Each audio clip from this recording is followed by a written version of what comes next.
We need to normalize being the villain in some people's stories. I've experienced this and learned it many times.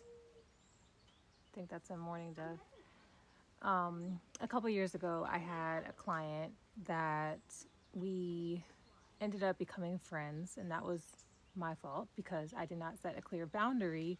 She would start to text me at night. She started to give me details about her personal life, and just slowly but surely, it started turning into more of a friendship, not just a designer client relationship.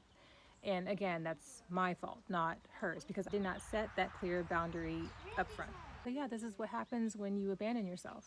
Keep saying yes because we don't want to disappoint people. Keep responding when we really don't want to respond, but we want to be nice. We don't want people to feel uncomfortable. But then eventually we get to a point where we don't care anymore. We don't care. And so then there comes that day where you have to cut that person off.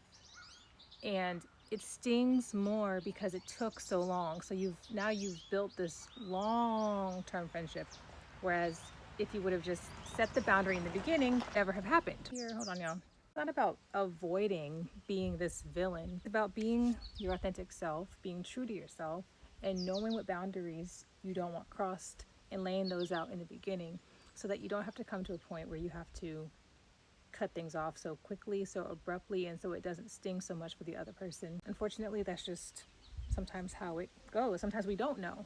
The red flags are there, but we don't recognize them, or we grow at different paces. So, you may be in a new phase of your life and you're starting to see the red flags very clearly. So the flags are getting really bad, so I'm losing my train of thought. But anyway, here's to being the villain and taking your energy back.